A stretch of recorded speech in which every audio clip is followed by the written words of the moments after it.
Hello everyone, welcome back to our channel. ముందుగా అందరికీ happy new year. ఈ కొత్త సంవత్సరంలో మనం స్వీట్తోని మొదలు పెడితే ఆ ఇయర్ అంతా కూడా మనకి అన్నీ కూడా మంచి కార్యాలు జరుగుతాయని ఆశిద్దాము. సో ఈ వీడియోలోని నేను ఒక సింపుల్ ఇన్స్టెంట్గా చేసుకునే స్వీట్ షాప్లో దొరికేలాగా కలాకండ్ ఎలా ప్రిపేర్ చేసుకోవాలో చూపించబోతున్నాను. దీనికి ఎక్కువ ఇంగ్రీడియంట్స్ కూడా అవసరం లేదు. చాలా సింపుల్గా చేసుకునే ఈ ఇన్స్టెంట్ కలాకండ్ ఎలా ప్రిపేర్ చేసుకోవాలో ఈ వీడియోలో కంప్లీట్గా చూసేయండి. దీన్ని ప్రిపేర్ చేసుకోవడానికి ఇలా ఒక ప్యాన్ అయితే తీసుకొని దీంట్లోకి నేను 1/2 లీటర్ వరకు పాలైతే చిక్కని పాలైతే తీసుకున్నాను.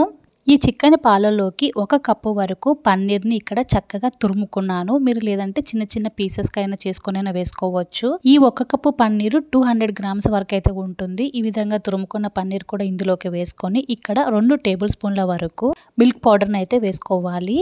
మిల్క్ పౌడర్ లేకపోయినా పర్వాలేదు, స్కిప్ చేయొచ్చు. ఉంటే మాత్రం ఖచ్చితంగా వేసుకోండి, టేస్ట్ చాలా బాగుంటుంది మిల్క్ పౌడర్ వల్ల. ఈ మిల్క్ పౌడర్ని 1/2 కప్పు వరకు అయితే వేసుకొని ఇదంతా కూడా ఇందులో బాగా కలిసేలాగే విధంగా కలుపుకొని ఇప్పుడు స్టవ్ ఆన్ చేసుకొని స్టవ్ మీద ఈ విధంగా చక్కగా ఉడికించుకోవాలి. ఈ ప్రాసెస్ అంతా కూడా దగ్గరుండే కలుపుకుంటూ ఈ విధంగా ఉడికించుకుంటూ చేసుకోవాలి, లేదంటే అడుగు అయితే అంటుతుంది అన్నమాట.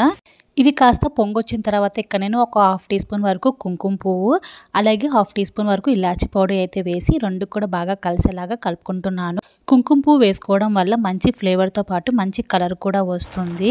ఇదంతా కూడా ఈ విధంగా కలుపుకుంటూ ఇది బాగా చిక్కపడేంత వరకు కూడా ఇలా కలుపుకుంటూనే ఉండాలి. తర్వాత ఇక్కడ నేను స్వీట్నెస్ కోసము కలాకండ్ని ఈ విధంగా పౌడర్ లాగా చేసి వేస్తున్నాను. ఇక్కడ నేను ఎలాంటి చక్కెర కానీ బెల్లం కానీ వాడకుండా ఇలా కలాకండ పౌడర్ని వేసుకుంటున్నాను. మీరు కావాలనుకుంటే షుగర్ అయినా కూడా యాడ్ చేసుకోవచ్చు. ఇదంతా కూడా ఈ విధంగా దగ్గర పడేంత వరకు కుక్ చేసుకొని ఇప్పుడు 1 టీ స్పూన్ లేదా 2 టేబుల్ స్పూన్ల నెయ్యి వేసుకొని ప్యాన్కి సపరేట్ అయ్యి ఇందులో నుండి వాటర్ మొత్తం అంతా కూడా పోయేంత వరకు కుక్ చేసుకోవాలి. చూసారు కదా, ఇలా మొత్తం ఎక్కడ కూడా తడి లేకుండా ఇలా చక్కగా అంతా కూడా ప్యాన్కి సపరేట్ అయ్యేలాగా ఇలా పూసలుగా వచ్చిన తర్వాత ఇప్పుడు స్టవ్ ఆఫ్ చేసుకొని ఒక నెయ్యి రాసుకున్న ఈ ప్లేట్లోకి ఈ విధంగా తీసుకొని ఇదంతా కూడా ఈవెన్గా స్ప్రెడ్ చేసుకోవాలి. చూసారు కదా ఎంత చక్కగా మంచి కలర్ అయితే వచ్చింది. ఇప్పుడు మనకు నచ్చిన డ్రై ఫ్రూట్స్ తోటి ఈ విధంగా పైనుంచి తురుముకొని వేసుకొని దీన్ని పూర్తిగా చల్లారనిచ్చుకోవాలి. అప్పుడే ఇది సెట్ అయిపోతుంది. తర్వాత మనకు నచ్చిన షేప్లోని మనం ఈ విధంగా కట్ చేసుకోవచ్చు.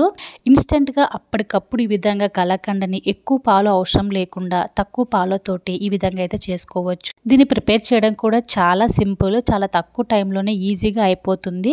మనకు అప్పటికప్పుడు పిల్లలు అడిగినా కూడా లేదా ఎవరైనా గెస్ట్లు వచ్చినా కూడా మనం ఈ విధంగా చక్కగా ఇంట్లోనే మన స్వీట్ షాప్ స్టైల్లోని కలాకండ్ని చేసి పెట్టచ్చు. సూపర్ ఉంది అంటారు, అంత చక్కగా ఉంటుంది. చూసారు కదా లోపల కూడా ఎంత గుల్లగా వచ్చిందో, ఎంత సాఫ్ట్గా ఉందో. మీరు కూడా తప్పకుండా ట్రై చేసి మీకు ఎలా కుదిరిందో కమెంట్లో షేర్ చేయండి. అలాగే వీడియోగా నచ్చినట్లయితే లైక్ చేసి షేర్ చేసి ఛానల్ సబ్స్క్రైబ్ చేసి సపోర్ట్ చేయండి. Thanks for watching.